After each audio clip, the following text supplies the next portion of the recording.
Nomor 44. Protes melawan Allah demi keadilan tidak banyak gunanya. Suatu dunia tanpa Allah merupakan dunia tanpa harapan.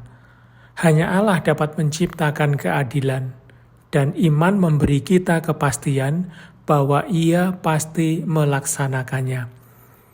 Gambaran pengadilan terakhir bukanlah pertama-tama gambaran yang menakutkan, melainkan gambaran tentang harapan. Mungkin bagi kita merupakan gambaran harapan yang menentukan. Apakah itu juga bukan gambaran yang menakutkan? Dapat kita katakan suatu gambaran yang membangkitkan tanggung jawab. Gambaran ketakutan yang dikatakan Santo Hilarius bahwa semua ketakutan kita ditempatkan dalam kasih. Allah adalah keadilan dan menciptakan keadilan. Itulah penghiburan kita dan pengharapan kita. Namun dalam keadilan sekaligus ada rahmat. Ini kita ketahui dengan memandang Kristus yang disalibkan dan bangkit. Keduanya itu, keadilan dan rahmat, harus dilihat dalam hubungan batin mereka yang benar. Rahmat tidak menghapuskan keadilan. Rahmat tidak mengubah yang salah menjadi benar. Tidak seperti spons, karet busa yang membersihkan segalanya, sehingga apapun yang dilakukan seseorang di dunia ini mempunyai nilai yang sama. Misalnya Dostoyevsky dalam novelnya The Brothers Karamazov sungguh benar mengajukan protes menentang surga dan rahmat semacam ini. Para pelaku kejahatan pada akhirnya dalam perjamuan abadi tidak duduk pada meja berdampingan dengan orang-orang yang menjadi korban tanpa perbedaan, seolah-olah tidak terjadi apapun. Di sini saya hendak mengutip tulisan Plato yang mengungkapkan firasat tentang pengadilan yang adil, yang dalam banyak hal bagi umat Kristiani adalah benar dan menyelamatkan. Meskipun menggunakan gambaran-gambaran mitologis, ia mengungkapkan kebenaran secara sangat jelas. Plato mengatakan bahwa pada akhirnya jiwa-jiwa berdiri telanjang di hadapan hakim. Dengan demikian tidak lagi penting apa mereka dulu di dalam sejarah, melainkan hanya apa mereka dalam kebenaran. Kerap kali ketika hakim harus berhadapan dengan raja atau pejabat lain atau penguasa, ia tidak menemukan apapun yang baik di dalam jiwa mereka. Jiwa itu ditemukannya didera dan penuh luka-luka, yang timbul dari sumpah palsu dan ketidakadilan. Segalanya salah dan penuh kebohongan dan kesombongan, dan tidak ada yang lurus sebab jiwa itu bertumbuh tanpa kebenaran. Ia melihat bagaimana jiwa itu karena kesewenang-wenangan, kemewahan, keangkuhan, dan kenekatan dalam bertindak, syarat dengan ketidakmampuan mengendalikan diri dan kecemaran. Menghadapi hal tersebut, hakim memasukkan jiwa itu ke penjara yang gelap, di mana ia akan mendapat hukuman setimpal. Namun kadang-kadang hakim melihat jiwa yang berbeda, yang telah hidup dalam kesalehan dan kejujuran. Kemudian hakim terhenyak oleh rasa kagum dan mengirimnya ke kepulauan orang-orang yang terberkati. Yesus mengingatkan kita dalam perumpamaan tentang orang kaya dan Lazarus yang miskin, dengan menunjukkan suatu gambaran tentang jiwa yang dihancurkan oleh kesombongan dan kemewahan, yang menimbulkan suatu jurang yang tak terjembatani antara dirinya dan orang miskin, dan merupakan jurang perangkap kenikmatan material, jurang yang melupakan orang lain, jurang yang membuat orang tidak mampu mengasihi, jurang yang sekarang berubah menjadi rasa haus yang bernyala-nyala dan tak terpadamkan.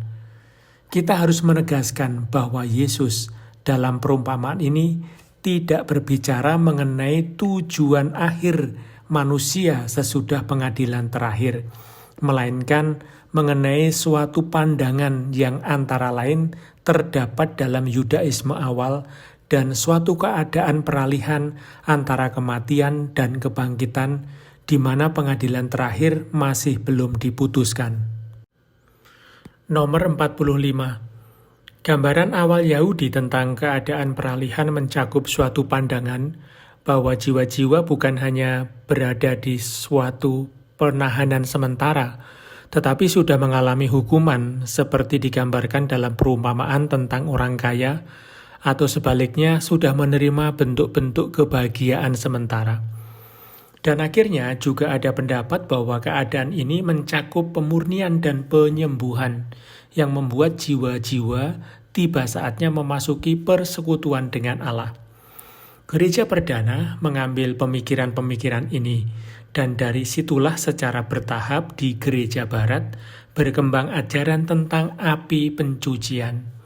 Di sini kita tidak perlu membahas perjalanan historis yang kompleks dari perkembangan ini. Cukuplah kita bertanya, apakah sebenarnya yang dimaksudkan? Dengan kematian, pilihan hidup manusia menjadi definitif. Hidupnya berhadapan dengan Sang Hakim. Pilihan yang dalam perjalanan seluruh hidup mengambil suatu bentuk tertentu dapat memiliki berbagai rupa. Ada orang-orang yang dalam dirinya telah menghancurkan sama sekali keinginan akan kebenaran dan kesediaan akan kasih. Dalam diri mereka itu segalanya adalah kebohongan. Hidup mereka penuh kebencian dan menekan kasih di dalam dirinya sendiri. Sungguh mengerikan pandangan itu. Namun pribadi-pribadi tertentu di dalam sejarah kita ini secara mengejutkan menunjukkan diri sebagai orang yang termasuk golongan semacam itu. Dalam diri orang-orang semacam itu, tidak terdapat lagi apa yang bisa disembuhkan, dan kehancuran dari apa yang baik tak terelakkan lagi. Itulah yang dimaksud dengan kata neraka. Sebaliknya, juga terdapat orang-orang yang sungguh murni, yang sepenuhnya diresapi oleh Allah, dan karenanya terbuka terhadap sesamanya. Mereka itu adalah orang-orang yang persekutuannya dengan Allah sekarang mengarahkan seluruh keberadaan mereka, dan yang perjalanannya menuju Allah hanya membawa pemenuhan akan apa mereka adanya saat ini. Nomor 46. Namun menurut pengalaman kita sendiri bahwa kedua kasus di atas itu bukanlah keadaan normal hidup manusia. Bagi sebagian besar orang, begitulah pandangan kita. Di kedalaman diri mereka terdapat keterbukaan batiniah akhir terhadap kebenaran kepada kasih kepada Allah. Tetapi di dalam pilihan-pilihan hidup konkret yang terselubung oleh kompromi-kompromi yang selalu baru dengan kejahatan, banyak kotoran menutupi kemurnian. Namun rasa haus akan kemurnian tetap ada, dan masih terus muncul kembali dari segala kerendahan hati dan tetap hadir di dalam jiwa. Apa yang terjadi dengan orang-orang semacam itu bila mereka berhadapan dengan Sang Hakim? Akankah semua kecemaran yang terkumpul sepanjang hidup mungkin dianggap bukan kesalahan? Atau apakah ada lainnya yang akan terjadi? Santo Paulus dalam surat pertamanya kepada umat di Korintus menunjukkan kepada kita dampak yang berbeda dari pengadilan Allah sesuai dengan keadaan khusus pribadi masing-masing. Paulus melakukan itu dengan gambaran-gambaran yang dalam arti tertentu dapat mengungkapkan sesuatu yang tidak kelihatan. Namun kita tidak dapat membuatnya menjadi pengertian-pengertian kita, sebab kita tidak dapat melihat dunia sesudah kematian maupun mempunyai pengalaman tentang hal itu.